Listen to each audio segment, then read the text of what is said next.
turn in the crowd from what's been 6 weeks of a crowd that does nothing but support the team, wear the colors, and have a great time. Every time the Canucks have lost a game, people have quietly gone home.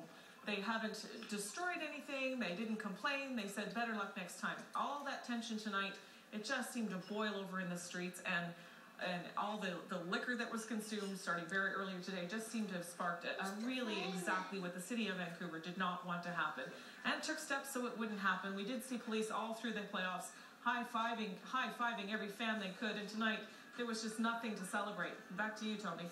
Natalie, it's well known that this has been an edgy situation during this playoff series with Boston. Fan versus fan. They really weren't excuse me, getting along with each other very well, neither here nor in Boston. This is an example of what happened when one or two Boston fans ventured out into the street and got involved with Canuck fans. This is what happened. This is the kind of thing we saw on the streets. Not very good for this city's reputation, as is this. This is Granville Street now. More tear gas being fired into that crowd and more taunting going on. People coming out of the crowd. One guy on a skateboard was doing wheelies in front of the police and just saying, come and get me, come and get me. And they are now moving in. Perhaps that's the same guy. I'm not sure if they have taken someone down on the street on Granville. Natalie? The part of the city that police were most worried about, because after the games, police walk, the crowds usually walk quickly to the bars, the part of our city where there are so many bars per capita, and this is a city that usually is closed and pedestrian only. During the Olympics and the gold medal game, there were 100,000 people here. This is the part of the city police were most worried about. And then what? Lobson? And then Nelson. Now, we'd like to welcome our viewers on CBC News Now. We wish we could show you a celebration in Vancouver, a celebration for either the Bruins or the Canucks. It wasn't to be the Canucks because, of course, they lost the Stanley Cup to the Bruins.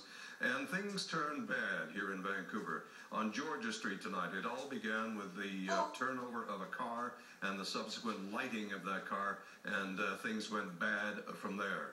At the moment now, there are two police cars. You see them right there on fire.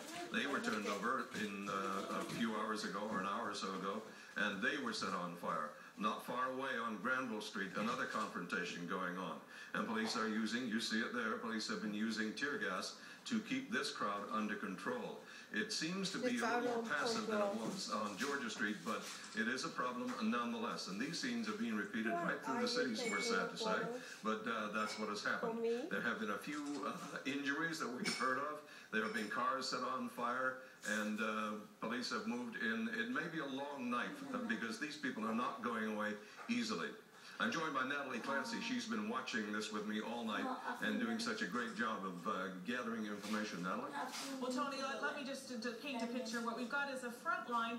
The officers who are dressed in dark, they're the riot squad, heavily geared. They're carrying gas and fire and smoke bombs to fire into the crowd. Behind them, they're backed up by a thin line of Vancouver police officers.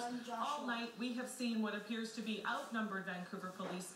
We know the RCMP are on the way, are backing up the Vancouver police, and outlying police agencies have offered to come in and help. In this crowd is one of our reporters. I've got Emily Elias on the line. Emily, what can you tell us? I'm just outside the Granville SkyTrain station, and there is a car that is fully engulfed in flames. We have hundreds of people that are swarming around it, all with their camera phones out, taking pictures. There's a bit of mass chaos because nobody knows what to do. There isn't any police around. Probably 15 minutes, and I've been moving around downtown, going from different car fire to different car fire. It's just a pretty chaotic scene in downtown Vancouver tonight. No question, Emily. Are you in a safe place? I hope so. It seems like the crowd is just really empty to watching cars burn. There doesn't seem to be any sort of threat of danger or violence to each other. It's just more the excitement of watching the fire. All right, thank you so much, Emily. Emily makes the same kind of observation that we've been making all night. There are certain elements of this crowd that are there simply to watch. They want to see what's going on. They want to see what's developing, and they want to see fires and flames, and that's what they've seen. But the core group of people have been very stubborn about moving on. There have been fights between them and police. There have been confrontations. And riot police have brought in dogs, and they've had their batons flying, and it's been a very sorry scene indeed. There again, another car fire. Those are the police cars, I believe, that were set on fire earlier tonight by those rioting people. They turned the cars over first, and then they set them on fire, Natalie. People just